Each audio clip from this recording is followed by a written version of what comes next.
all I recall is a sense of, oh no, foot going towards a brake and realised I was doing I didn't know, but I was doing 300, just shy of 320 miles an hour. The front tyre had delaminated and blown. The car had skewed right and was going off the road, but it was still doing 290 miles an hour as it started to roll. I'd pulled the lever for the parachute. And I just thought, well, I'm going to die now. But there was no fear associated with that. When am I going to die? How? Why? And it was like, oh, it's now. That's the answer. Richard Hammond became a familiar face through the BBC series Top Gear, and later the Grand Tour on Amazon. For years, he thrilled audiences with daring builds, high-speed stunts, and clever humor alongside Jeremy Clarkson and James May. But lately, many have wondered what happened to the man who once defined motoring entertainment.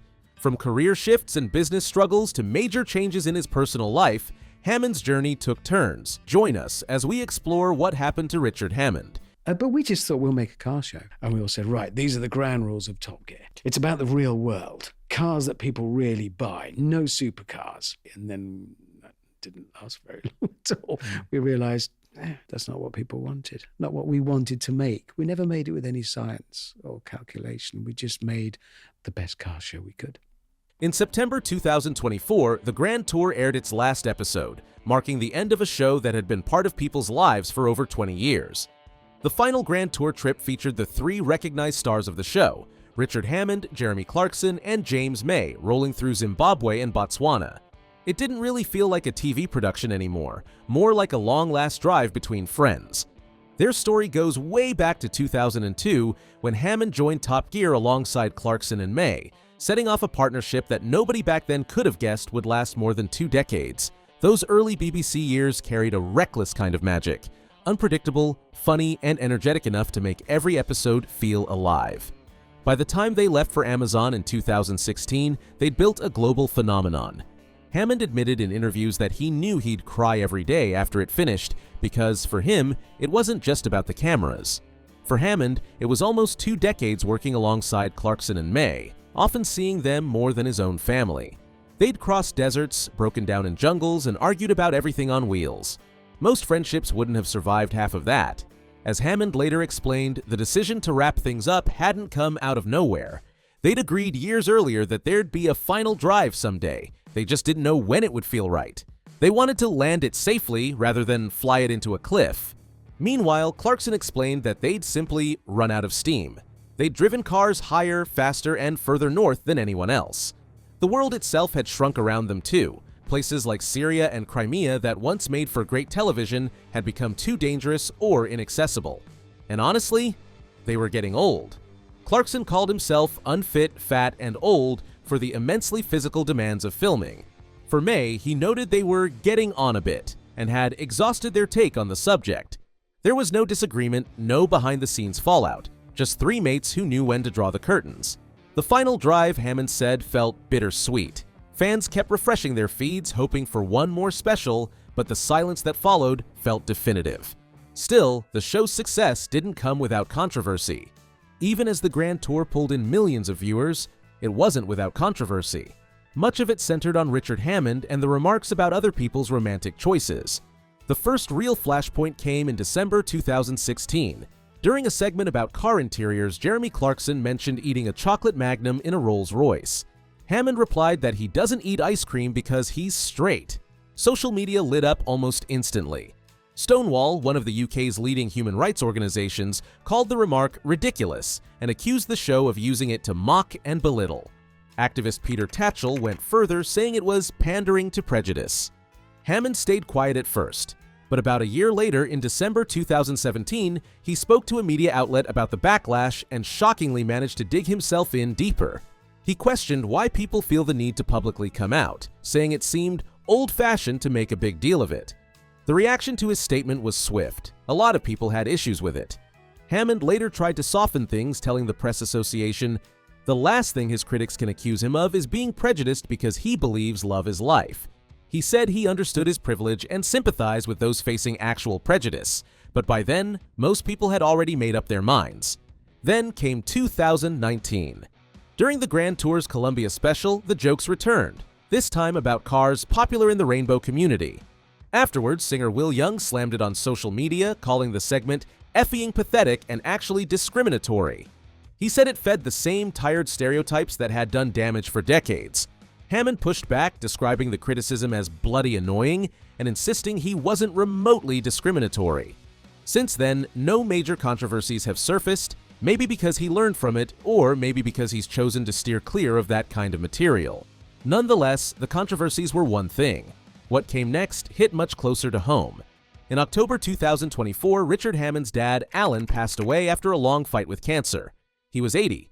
His final days were spent quietly in hospice, surrounded by family. For Hammond, it was a heavy blow.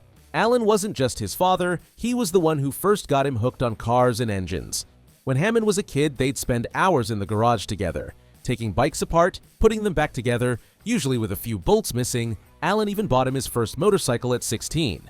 That's where it all began. Every gear turned, every project built, had roots in those early lessons. The news stayed quiet for a while. Hammond kept it within the family, taking time to process the loss with his brothers and daughters.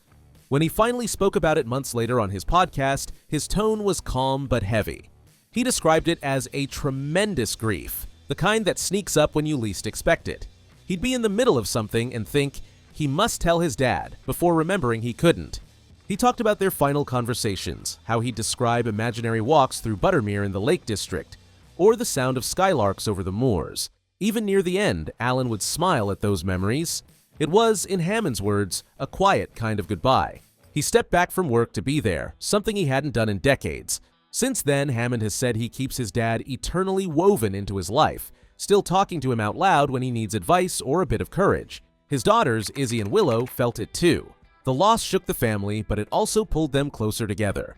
Still, life didn't pause for long, and around the same time, his personal life took another turn. In January 2025, Hammond and his wife Mindy announced their separation after 23 years of marriage. The statement was calm and remarkably kind. They wrote that their marriage was coming to an end after 28 years together, saying they remained proud of the family they had built and would always be part of each other's lives. Although the news shocked fans, behind the scenes, the split had been building for some time. People close to them say the couple had been struggling for roughly 18 months before making the decision public. They tried living separately while still sharing their home at Bowlitree Castle in Herefordshire, and even took a trip to the south of France in hopes that the change of scenery might help. But after nearly 3 decades together, the effort itself had become exhausting. There were no third parties or scandals involved, just 2 people who had grown apart. Hammond stayed quiet for several months. When he finally spoke about it in September 2025, he kept it brief, noting that there had been a slight change in his circumstances recently before stating, "I got divorced."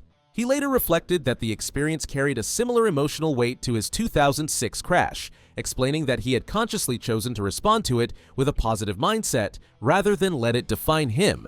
Same philosophy he'd always had: control the reaction, not the event. He moved out of the castle, downsized to a barn conversion with space for his bikes and cars. Mindy reportedly kept the family home, valued at around £7 million. The financial details stayed private, but Hammond's estimated £35 million net worth meant the split wouldn't leave either of them struggling. What mattered more was the family, his daughters, whom he remained deeply committed to. They spent Christmas 2024 together, maintaining that fragile sense of normalcy even as everything shifted. However, the personal turmoil soon extended into his professional life. As his personal life hit a rough patch, things at work weren't much brighter. The smallest cog, Hammond's restoration shop in Herefordshire, had begun as a passion project, but over time it started to weigh him down financially. He opened it around 2020 with a small team that included mechanics Anthony and Neil Greenhouse, offering full rebuilds, paintwork, and everything in between. On paper, the business looked solid, but in reality it was losing money fast. Sources say the business dropped close to £500,000, forcing Hammond to part with some of his own cars just to stay afloat. He ended up selling a Lotus Esprit, a Bentley S2, and a Porsche 911T. They weren't just cars to him, they represented different moments in his life, each with its own story.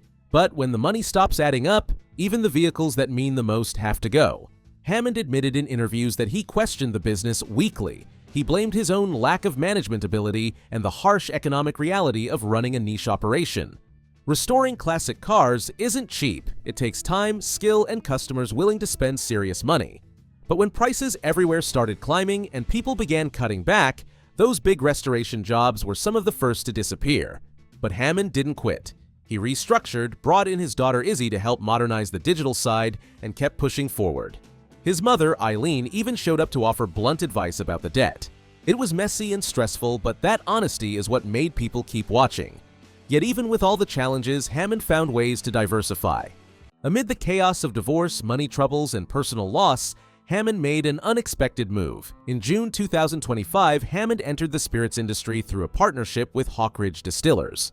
The launch included 2 products, Ratio London Dry Gin and Iron Ridge Single Malt, English whiskey, developed over the previous year. Hammond was involved throughout the process, including in tastings, recipe trials, and design discussions. The liquor drew creative influence from the Lake District, where Hammond owns a small retreat in Buttermere.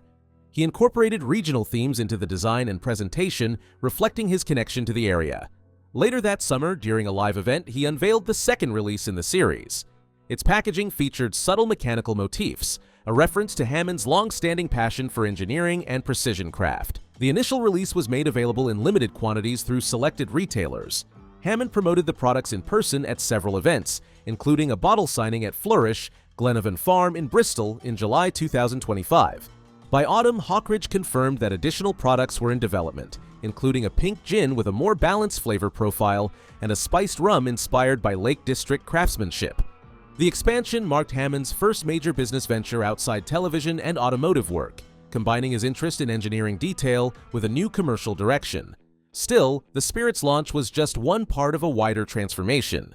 When the Grand Tour ended, Hammond didn't disappear. He moved online, leaning on the Drive Tribe YouTube channel he'd co-founded with Clarkson and May back in 2016. By late 2025, the channel was closing in on 3 million subscribers and more than 569 million views spread across hundreds of videos. It wasn't a hobby anymore. It had become a working media operation. The tone on Drive Tribe changed too. Instead of big trips around the world, Hammond made videos about fixing cars, small projects, and the friendly jokes fans missed. Clips like Richard Hammond roasts YouTubers' cars pulled in well over 1 million views, tapping into the same mischievous humor that made Top Gear work.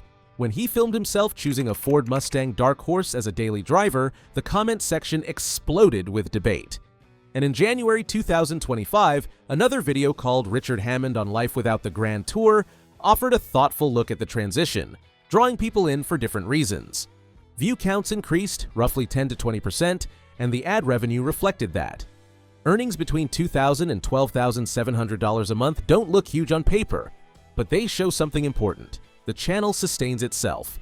That mattered when his restoration shop, the smallest cog, was struggling to break even. Hammond's move mirrored a wider trend.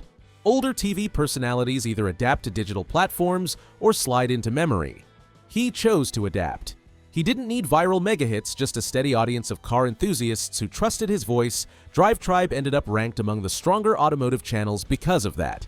Activity on social media helped too.